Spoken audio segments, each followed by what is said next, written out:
Hello, welcome to the Stoic Maid.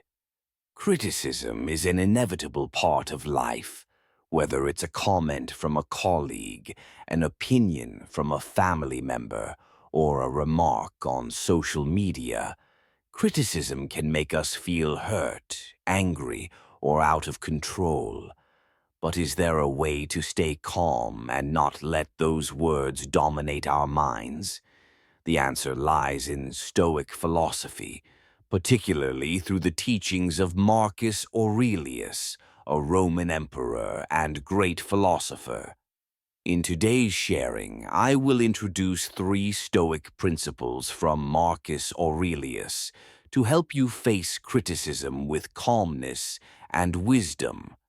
These are not far-fetched theories, but practical tools you can apply immediately. If you're ready to learn how to turn criticism into an opportunity for growth.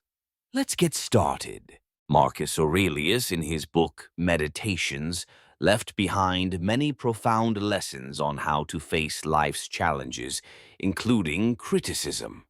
He believed that we can control our minds and reactions, no matter what others say or do. Below are three Stoic principles from him, along with how to practice them and why they help you stay calm when criticized. Principle 1. Criticism is the opinion of others, not absolute truth.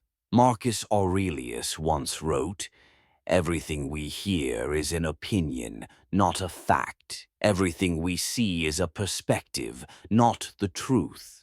When someone criticizes you, their words often reflect their perspective, emotions, or experiences, not your true value or essence. Understanding this helps you avoid getting caught up in feelings of pride or defensiveness. When you hear criticism, pause for a moment before reacting. Take a deep breath and ask yourself, does this really define me?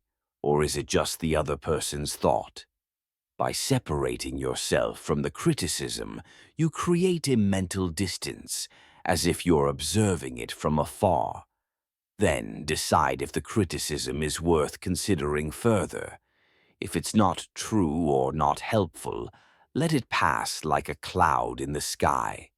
If it has merit, you can evaluate it objectively without letting emotions take over.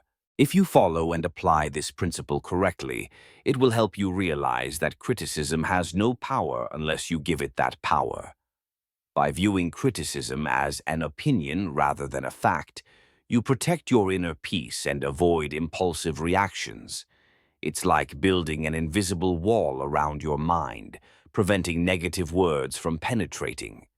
Principle 2. Focus only on what you can control. One of Marcus Aurelius's core ideas is, you have the power to control your thoughts, intentions, and actions, but you cannot control what others think or say. When criticized, you can't change the other person's words, but you can fully decide how to respond. Focusing on what's within your reach, your mind and attitude, is the key to staying calm. When someone criticizes you, remind yourself, I can't control what they say, but I can control how I respond. Instead of letting your mind spiral into anger or self-blame, shift your attention to what you can do. For example, you can choose to stay silent to avoid an argument or respond politely and constructively if needed. A helpful exercise is to write down your emotions after being criticized. Then ask yourself, what can I do to keep my mind at peace right now? This helps you regain control and avoid being swept away by negative emotions. This principle works because it helps you let go of things beyond your reach, like others' opinions, and focus on your inner strength. When you stop trying to change what you can't, you save mental energy and maintain calmness. It's like steering a boat in a storm. You can't stop the waves, but you can control the rudder to stay on course. Principle 3. See criticism as an opportunity to practice virtue.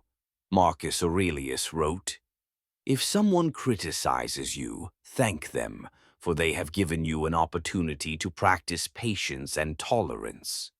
In Stoic philosophy, every challenge, including criticism, is a chance to cultivate virtues like calmness, humility, and wisdom.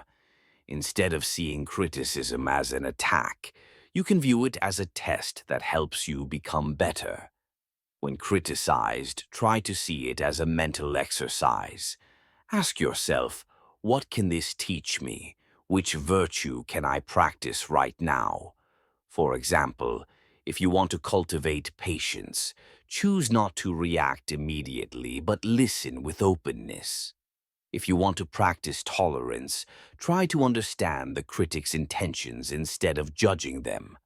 A deeper practice is to, every evening, write down a time you were criticized during the day and how you responded. Then ask yourself, how could I have done better? This turns criticism into a tool for self-improvement. This principle changes how you perceive criticism, from something negative to a positive opportunity. When you see each criticism as a lesson, you no longer fear or avoid it. Instead, you embrace it with curiosity and gratitude, which helps you stay calm and grow through each experience. Criticism may make us uncomfortable, but with Marcus Aurelius's Stoic philosophy, you can turn those moments into opportunities to train your mind. Remember the three principles we discussed. First, criticism is an opinion, not a fact. Second, focus only on what you can control. And third, see criticism as an opportunity to practice virtue. As you practice these principles, you'll find yourself becoming calmer, not just with criticism, but with all of life's challenges. Try applying one of these three principles in the coming week and observe the change in how you respond. Which principle do you think will be most helpful for you? Share your thoughts in the comments. I'd love to hear from you. If you found this sharing meaningful, please give it a like, subscribe to the channel, and hit the bell to not miss the next Stoic lessons from Turn Inward. Thank you for taking the time to listen, and see you in the next sharing.